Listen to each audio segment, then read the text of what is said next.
नमस्कार, मी विलास बडे. या बुलेटिनमध्ये आपल्या सगळ्यांचं स्वागत. बुलेटिनच्या सुरुवातीलाच बातमी राज्यातल्या बहुप्रतीक्षित अशा राज्य मंत्रिमंडळाच्या विस्ताराची. कारण अखेर राज्य मंत्रिमंडळाच्या विस्ताराचा मुहूर्त ठरलाय. येत्या 30 डिसेंबरला राज्यामधला मंत्रिमंडळाचा विस्तार होणार हे जवळपास निश्चित झालंय. दुपारी 1 वाजता राज्य मंत्रिमंडळाचा विस्तार होणार असल्याचं वृत्त शिवसेनेचं मुखपत्र सामनानं दिलंय. शरद पवार आणि मुख्यमंत्री उद्धव ठाकरे यांनी सह्याद्रीवर मंत्रिमंडळ विस्ताराबद्दल बैठक झाली. यात मंत्रिमंडळ विस्तारावर चर्चा झाल्याचं कळतंय आणि जी माहिती समोर आलेली आहे त्यानुसार अखेर मंत्रिमंडळ विस्ताराला मुहूर्त मिळालाय आणि 30 तारखेला राज्याला नवा उपमुख्यमंत्री आणि राज्याचं नवं मंत्रिमंडळ सुद्धा स्थापित होणार आहे. मंत्रिमंडळ विस्ताराचा मुहूर्त ठरला. 30 डिसेंबरला मंत्रिमंडळाचा विस्तार. कुणाला लागणार मंत्रिपदाची लॉटरी? ठाकरे सरकारच्या मंत्रिमंडळ विस्ताराला अखेर मुहूर्त सापडलाय. येत्या 30 डिसेंबरला राज्य मंत्रिमंडळाचा विस्तार होणार असल्याचं वृत्त शिवसेनेचं मुखपत्र सामनानं दिलंय. सोमवारी सह्याद्री अतिथीगृहावर मुख्यमंत्री उद्धव ठाकरे आणि शरद पवार यांच्यात मंत्रिमंडळ विस्ताराबाबत बैठक पार पडली. सामनाच्या वृत्तानुसार 30 डिसेंबरला दुपारी 1 वाजता मंत्रिमंडळ विस्तार होणार असून शिवसेना आणि राष्ट्रवादी काँग्रेसचे प्रत्येकी 10 कॅबिनेट आणि 3 राज्यमंत्री शपथ घेणार आहेत, तर काँग्रेसचे 10 जण मंत्रिमंडळात समाविष्ट होतील. शिवसेना आणि राष्ट्रवादी काँग्रेसची संभाव्य मंत्र्यांची यादी तयार असून काँग्रेसचा अंतिम निर्णय बाकी आहे. येत्या 1-2 दिवसात सोनिया गांधी नव्या मंत्र्यांच्या नावावर शिक्कामोर्तब करणार असल्याचं सामनाच्या वृत्तात म्हटलंय. दरम्यान राज्य मंत्रिमंडळ विस्तारावरून महाविकास आघाडीत मतभेद असल्याच्या वृत्ताचं मंत्री जयंत पाटील यांनी खंडन केलंय. काही मतभेद नाही आहेत. योग्य वेळी तारीख ठरेल मी आपणाला सांगितलेलं होतं आणि संध्याकाळी मंत्रिमंडळाच्या बैठकीनंतर तारीख निश्चितपणाने मुख्यमंत्री जाहीर करतील. आपण कोणतीही मंत्रिमंडळात शपथ घेण्याविषयी अडचण नाही. सगळ्या गोष्टींच्या विषयी योग्य वेळी करायच्या असतात त्याप्रमाणे होते. राज्यात ठाकरे सरकार सत्तेत येऊन महिना उलटला तरी अद्यापही मंत्रिमंडळ विस्तार झालेला नाही. त्यावरून अधिवेशनात विरोधकांनी सरकारवर टीका केली होती. मात्र मंत्रिमंडळ विस्ताराचा अखेर सरकारला मुहूर्त सापडलाय. आता ठाकरे सरकारमध्ये कुणाला संधी मिळणार याविषयी उत्सुकता निर्माण झाली आहे. सागर कुलकर्णीसह bureau report, news 18 Lokmat, Mumbai.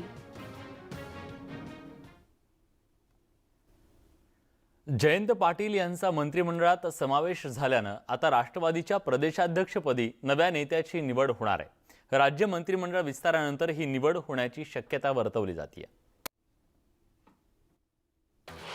Rashtrawadi काँग्रेसचा नवा प्रदेशाध्यक्ष कोण? युवा चेहऱ्याला मिळणार संधी? मंत्रिमंडळ विस्तारानंतर होणार निवड?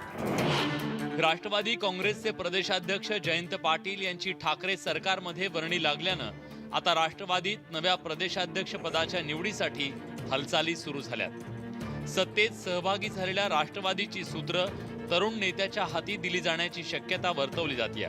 प्रदेशाध्यक्ष पदासाठी धनंजय मुंडे, शशिकांत शिंदे आणि जितेंद्र आव्हाड या 3 नेत्यांची नावं चर्चेत आहेत. खरं तर सध्या राज्य मंत्रिमंडळ विस्तारात राष्ट्रवादीकडून कुणाला संधी मिळणार याकडे सगळ्यांच्या नजरा लागल्यात. मंत्रिमंडळ विस्तारानंतरच राष्ट्रवादीच्या प्रदेशाध्यक्षाची निवड होण्याची शक्यता वर्तवली जाते. कारण मंत्रिमंडळात स्थान न मिळालेल्या नेत्याच्या हाती पक्षाची सूत्र दिली जाण्याची शक्यता नाकारता येत नाही. आगामी मंत्रिमंडळ विस्तारात अजित पवार, दिलीप वळसे पाटील यांच्यासह धनंजय मुंडे यांचंही नाव आघाडीवर आहे. मात्र धनंजय मुंडे यांना मंत्रिपदाऐवजी पक्षाकडून प्रदेशाध्यक्ष पदाची जबाबदारी दिली जाण्याची शक्यता वर्तवली जाते. प्रफुल्ल साळुंखे, न्यूज 18 लोकमत, मुंबई. एनआरसी आणि एनपीआरचा काहीही संबंध नाही. राष्ट्रीय लोकसंख्या नोंदणीतून गोळा केलेली माहिती एनआरसीसाठी वापरण्यात येणार नाही असा खुलासा देशाचे गृहमंत्री अमित शहा यांनी केलाय. एनआरसी, सीएए आणि एनपीआर बद्दल विरोधक अफवा पसरवत आहेत. बहुतांश आंदोलकांची हाकही राजकीय पक्षांनीच दिली होती असा दावा अमित शहा यांनी केलाय. सीएए विरोधात काही प्रमाणात नागरिकांनी उत्स्फूर्त आंदोलन केल्याचं मात्र त्यांनी मान्य केलंय.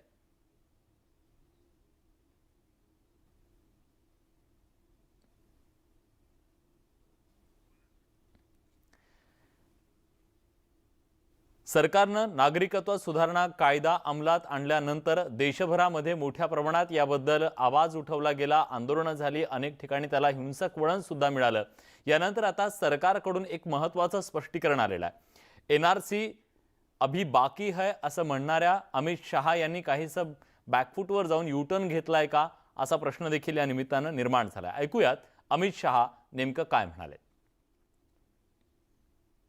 बता देता हूं सीए क्या है।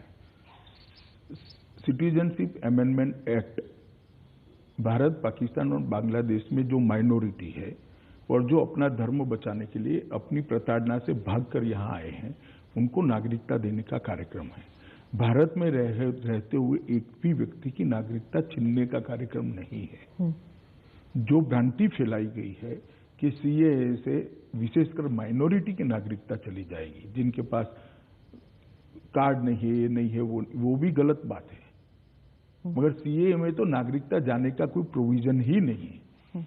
इसलिए ये जो भ्रम फैलाया जा रहा है वो अब धीरे धीरे जनता तक चीजें पहुंची है और जनता समझने भी लगी है कि भाई किसी की नागरिकता जाने का सवाल ही नहीं है। इसलिए धीरे धीरे अब यूटर्न हो रहा है। देखिए, डिटेंशन सेंटर जो बने हैं वो कंटिन्यूअस प्रोसेस है। इस देश में ऐसा नहीं है कि कोई भी नागरिक, दुनिया में से कोई भी आदमी घुसकर रह सकता है। इस देश का एक कानून है।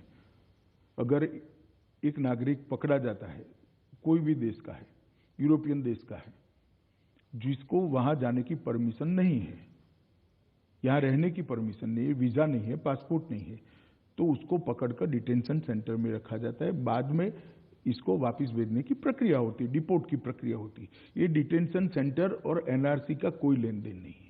डिटेंशन सेंटर में रेफ्यूजीज को नहीं रखा जाएगा, इलीगल माइग्रेंट्स को रखा जाएगा, क्या ये कहने की? ये जो अभी डिटेंशन सेंटर चर्चा में आया है वो वही है। क्या है? इलीगल माइग्रेंट जो कहीं पर भी पकड़े, उसको रखे कहाँ? जेल में नहीं रख सकते आप। उसको एक डिटेंशन सेंटर में रखते हैं और बाद में वो देश के साथ बात करके उनको वापस भेजने की व्यवस्था। एनपीआर जो है वो जनसंख्या का रजिस्टर है, जो पॉपुलेशन रजिस्टर है। देश में जो भी रहते हैं उनके नाम रजिस्टर्ड किए जाते हैं, जिसके आधार पर देश की अलग अलग योजनाओं का आकार बनता है। और एनआरसी है, नेशनल रजिस्टर ऑफ सिटीजन्स। इसमें से हर व्यक्ति से पूछे जाते हैं कि आप बताइए कि भाई आप किस आधार पर इस देश के नागरिक हो। ये दोनों प्रक्रिया का कोई लेन देन नहीं है, न दोनों प्रक्रिया का एक दूसरे के सर्वे में उपयोग हो सकता है।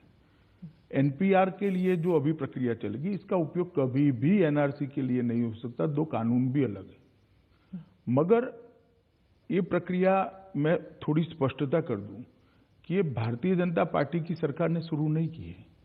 2004 में यूपीए सरकार ने एक कानून बनाया जिसके तहत प्रक्रिया चालू हुई, और 2010 में जब जनगणना हुई 2010-11 में, इसके साथ इसको किया गया। अब फिर से जनगणना हो रही, इसके साथ ही करने का प्रावधान है। सरकार ने आज निर्णय करा है।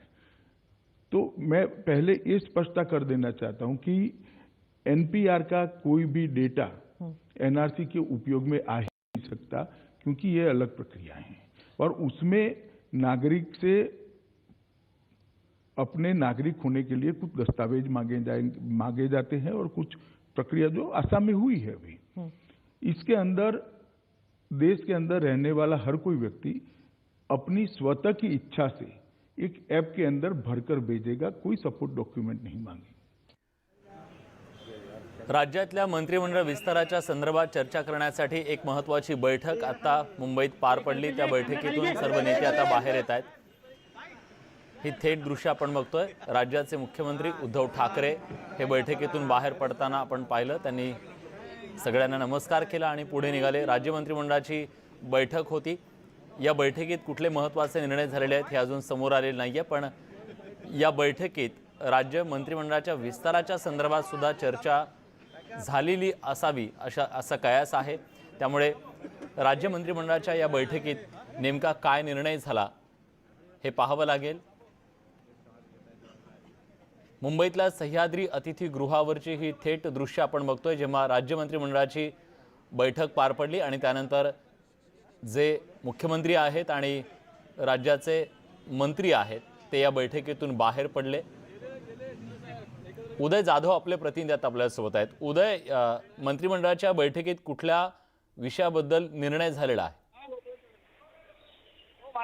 मंत्रिमंडळ बैठक नुकतीच संपलेली आहे आणि या बैठकीमध्ये 10 रुपयांमध्ये गोरगरीब जनतेला थाळी मिळावी या संदर्भात महत्त्वाची चर्चा झालेली आहे। त्याला अंतिम स्वरूप कसं येते हे आता पाहावं लागणार आहे। त्याचबरोबर हिवाळी अधिवेशन नागपूरमध्ये झालं, त्यामध्ये जी सरकारने घोषणा केलेली आहे कर्जमुक्तीची 2 लाख रुपयांपर्यंत, त्याची अंमलबजावणी संदर्भात चाचपणी जी आहे ती अधिक वेगवान करता यावी प्रक्रिया या संदर्भात प्रामुख्याने चर्चा झालेली आहे। या 2 महत्त्वाच्या विषयांवरती चर्चा झालेली आहे। परंतु सर्वांना उत्सुकता ती म्हणजे 10 रुपयात जेवण मिळणार जी थाळी जी आहे जी घोषणा केलेली आहे ती कधी पूर्णत्व असेल या संदर्भात मात्र त्याबद्दल अजूनही ठोस निर्णय जो आहे तो घेण्यात आले नाहीये। थोड्याच वेळात असणार अधिक माहिती जी आहे राज्य मंत्रिमंडळाकडून जाहीर करण्यात येणार आहे।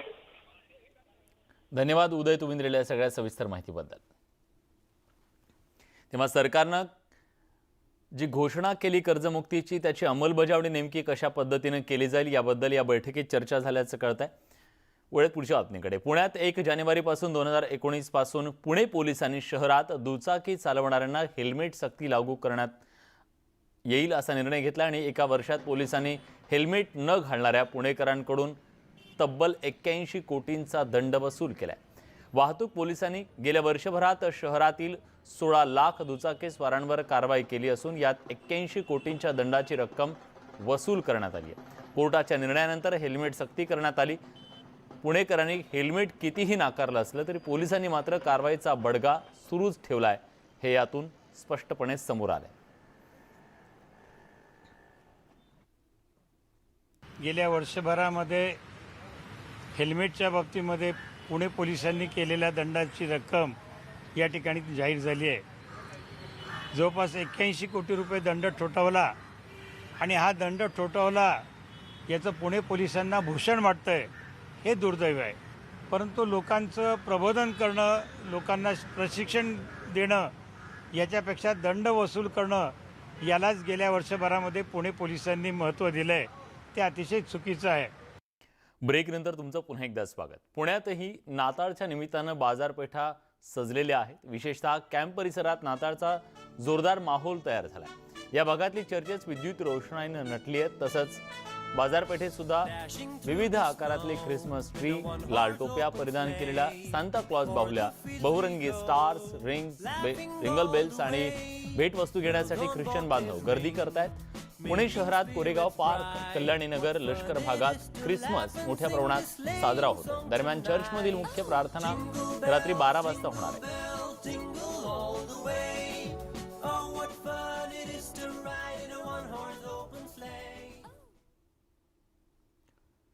इकडे कोकणात नाताळ आणि 31 साजरा करण्यासाठी पर्यटक मोठ्या प्रमाणात दाखल झाले असून रत्नागिरी जिल्ह्यातील सर्व समुद्रकिनारे पर्यटकांनी अक्षरशः गजबजून गेलेत।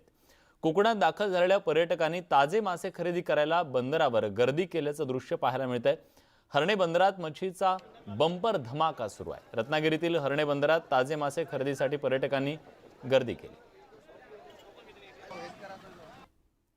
ब्रेकनंतर तुमचं पुन्हा एकदा स्वागत। नाशिक शहरात महिला सुरक्षेसाठी पोलिसांनी विशेष कोम्बिंगची अनोखी पद्धत सुरू केली आहे। नाशिकमध्ये मध्यरात्री महिलांच्या सुरक्षेसाठी विशेष महिला पोलीस तैनात करण्यात आल्यात।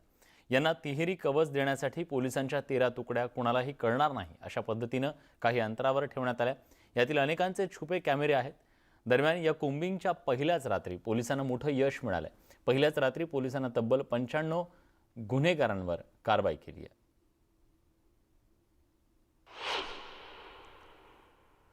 पुण्यातील लोहगाव भागात एका 28 वर्षीय परदेशी महिलेवर सामूहिक बलात्कार केल्याची घटना घडली आहे। या घटनेमुळे एकच खळबळ उडाली आहे। पोलिसांनी दिलेल्या माहितीनुसार कोरेगाव पार्क येथून कोंढवा इथं काल रात्रीच्या सुमारास एका महिलेला घरी जायचं होतं। त्यावेळी तिनं एका दुचाकीस्वाराला लिफ्ट मागितली असता दरम्यानच्या वेळेत त्यानं त्याच्या मित्राला फोनवरून बोलावून घेतलं आणि या महिलेवर लोहगाव इथल्या मैदानात जाऊन या दोघांनी बलात्कार केला। दरम्यान महिलेनं पोलीस स्टेशन गाठत विमानतळ पोलिसाला तक्रार दाखल केली आहे।